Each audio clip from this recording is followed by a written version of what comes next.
All right, welcome back. So we're talking about corruption, small-scale corruption, where citizens feel, I don't participate in corruption. It's actually the politician, it's actually the government that has been stealing our money.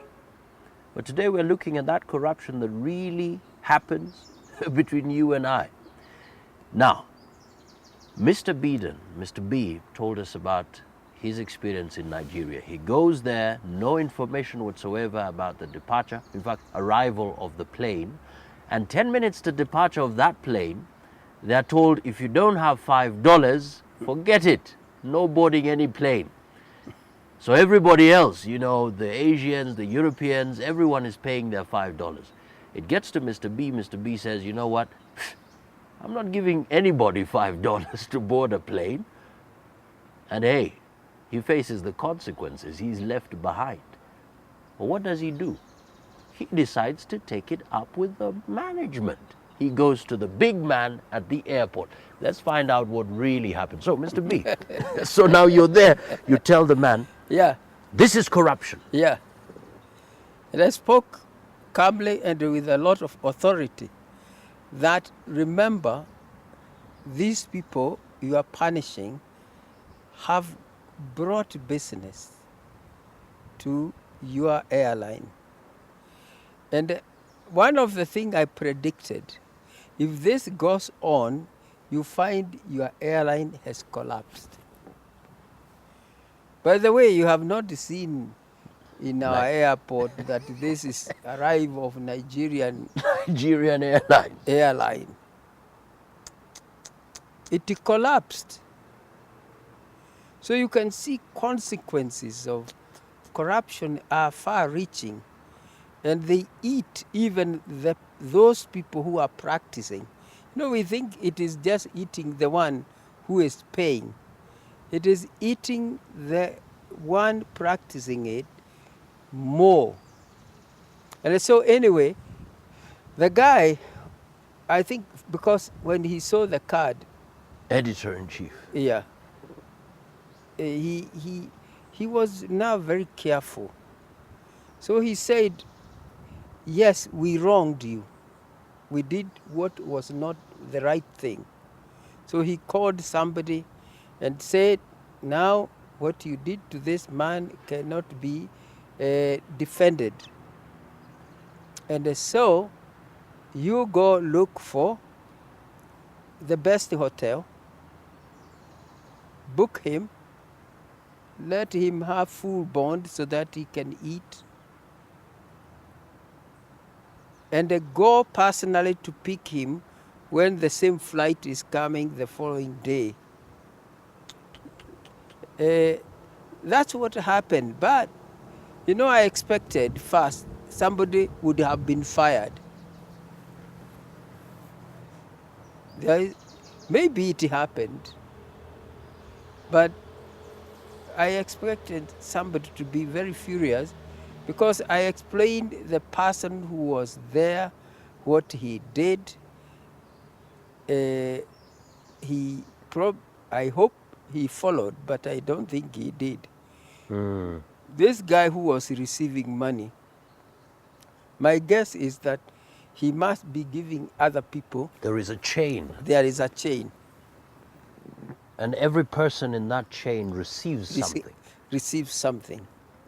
So I think what you ask, what we must do in Kenya to change this entrenched culture, we have first also to recognize there are many people inside themselves, they really hate it. It's like, if you are going to live somewhere with a cobra or venomous snake, there is no way you can like it. No way. So inside, you may feel scared, but it's not that you like corruption. You feel it is a necessity for you to function in our society. And so we have to look for those people who are upset and angry about corruption. and tell them, when you go and you experience any incident of corruption, call this number. Of course, Mr. B, there is the reality of, and if I may just use your example, when the announcement was made 10 minutes to departure, Yeah. Mr. B, you have an appointment Yeah. in Kenya. Yes. If you miss the plane, Mr. Yeah. B, Yeah. it'll cost you millions. Yeah. And here, this man is asking you for how much? Just $5. $5. Yeah. You are in, let's say, a government office, you want a document, and you're asked, just pay 5,000 shillings, and it will be done just like this. In the next 5-10 minutes, you will get your document. And you're looking at yourself, you have appointments, and if you were to go the right way, you would queue there for hours even. Mr. B, it's easier. Yes. And we sort of love it in as much as it is Yes. a venomous snake. How do we rise above this, quick, Yes. quick Yes. feeling, Yes. sweet moment? Yes. It is just understanding first that corruption is a very, very serious thing. And this is why I always compare it with neurotoxic venom. Neurotoxic venom is the one that paralyzes your central nervous system. Even to breathe is impossible because it's directed by the nervous system, the brain. Yeah. Now, what it does, this venom, is to paralyze the whole body. You cannot stand up to walk, you cannot lift you cannot do anything. So that we must get right, that corruption paralyzes the society in the same way the neurotoxic venom will do.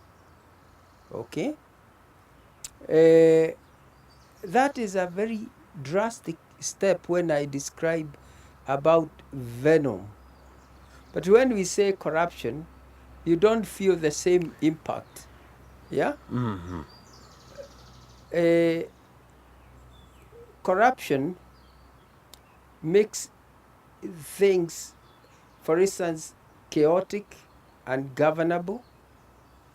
And when you hear that a country is a failed state, a failed state. A failed state. Yeah.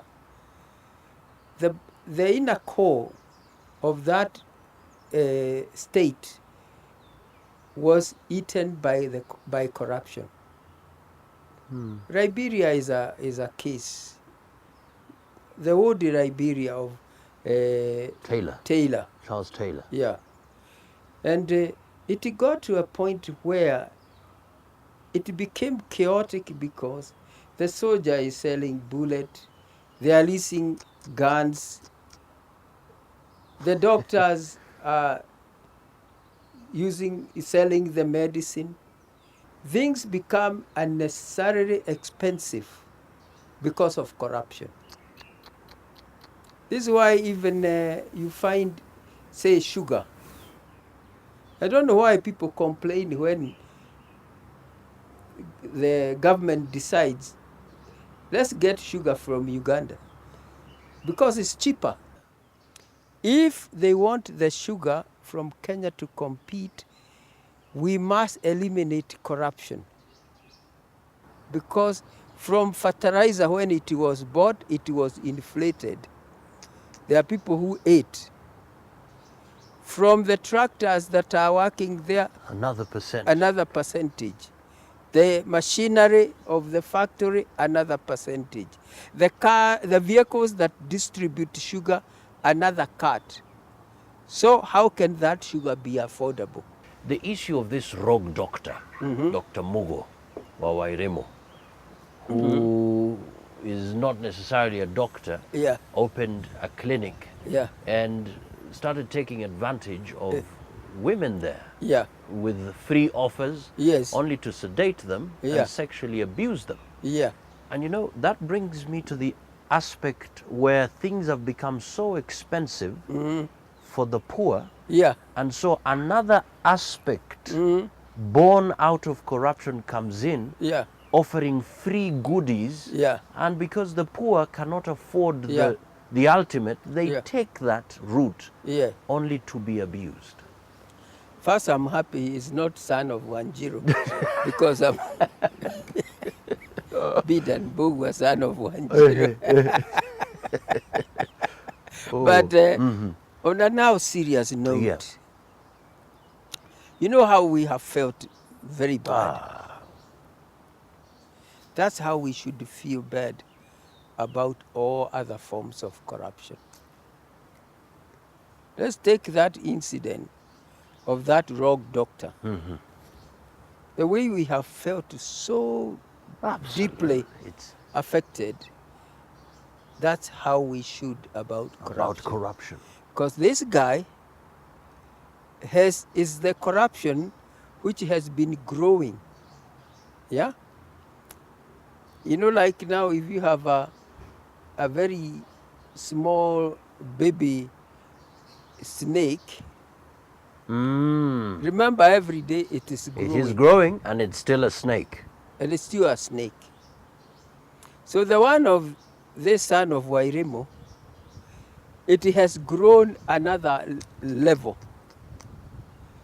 Because he is already exploiting them by not discharging proper duty of a professional.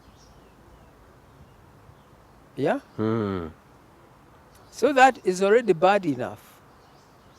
But he has gone to another level of actualization, let me in quotes. He is at another level. Yeah? Now he has enough food now to eat. He is driving, I'm sure, a good car. Now, Respect is, he's being given respect. now he is Recognition. another level that now there is enjoyment I can have now because I have clothes, I'm Shelter. driving good car, I have money. It's another level. What we need is to say, okay, let's admit now, from media, That is correct. church, any institution you can think of, sugar, schools, we have all this hookworm of corruption. And together, we must start, like in our media house now, and say, we will not tolerate corruption here. We will not put that writing that this is a corruption-free zone. We'll take action. Because those people who have put are the people who have judged themselves and think that they are corruption-free. They are the one who has made that judgment and they have put that. So let's order now all those write-ups, signboards to be brought down and establish a criteria by which a company will be judged and evaluated to get to that position that you are corruption-free. That's exactly what we ought to do. So pull down those corruption-free zone symbols and let us act. Let us act. Mr. B, what about the family? The family. Yes, the family. What can a father, a mother, Yes. a parent, they're watching, Yes. what can they do to Yes. create that foundation? Yes, yes. For the family is first to accept the fact that is the cradle for rearing corruption. When you tell a child that wewe ukisoma sasa upate B, atakununulia Baiskeli. baiskeli or chapo. Chapo. Eh? You know, those rudiments, we don't tell them this is the best thing for you. We must start to put the seeds of truth. The truth. I remember my mother. She left. You know, sugar was very rare when I was growing up. It was a very rare, expensive commodity. And they treated with absolute care. Absolute And they care. used only carefully. So she forgot to put the sugar where they used to lock important things in a bowl. So we are 3 brothers. So we enjoyed that sugar the whole day. We were just drinking water and eating more. And so when she came, there was no sugar.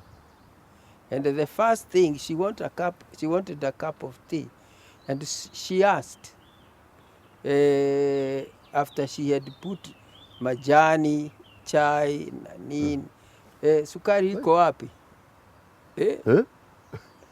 There is no sugar. Hiya. So she saw the bowl was empty. And so she said, where's the sugar? We said, we don't know.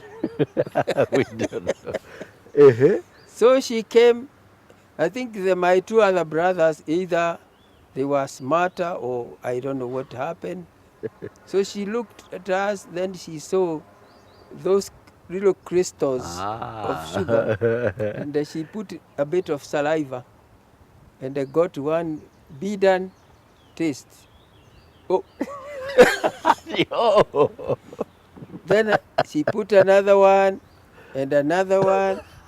Then she said, okay. She said, I'm going to really cane you, not because of sugar, it's because you didn't tell the truth. And I was beaten. I thought I was going to die. It was really serious beating. And along the way, we knew that issues of truth were not negotiable. Yeah, she could have given us incentive not to eat sugar. But she said this is wrong, not because it's sugar. No. It's because The truth. the truth is the one that is at stake. You and I, there are things we must do. In fact, here on WTV, we started to talk about very simple things that really come out as corruption. For instance, even coming to work late. That's part of corruption because you're supposed to work for a certain period of time. So when you come late, you're being corrupt. Mr. B, that final statement on how we can actually deal with corruption, because now we have big scale, we have small scale as well. Final word. The final word is that let's really increase our love for our beautiful country, Kenya. Let's be a friend of Kenya. Let's be a relative of a blood relative of Kenya. Wow. Because when you are a friend and a relative, you will not, for instance, if I'm your friend, I cannot ask you to bribe me. Absolutely. To help you in something. And so that statement is that let's love the future of our children also, because they will not have any country to live if we go at the rate we are going, the sign of corruption. Wow. Just because you love this country, when you leave your house, just do the best that you can and say no to corruption. Just because you love this country, when you serve in your office, government office or private office, serve with all your heart, because you're serving your brothers, your sisters, your sons and daughters, because you love this country. Take it as a personal initiative to battle corruption in every way that is possible to you. That fight is starting with you. here on Friday with Mr. B, that is going to be the clarion call today. And so today I make the decision as well to fight corruption, not because of anything, but because of my love for this beautiful, beloved country, our motherland, Kenya. Make that decision today. And definitely the sons and daughters of this country will appreciate, and one day they will say, once there lived a man, once there lived a woman. Friday with Mr. B. Remember, every Friday, 7 p.m., we challenge you to take your part, to take your role seriously in making a difference in this country. Next week, on Friday, 7 p.m., same place, WTV, you'll be a Shadow Channel. Let's catch up with Friday with Mr. B.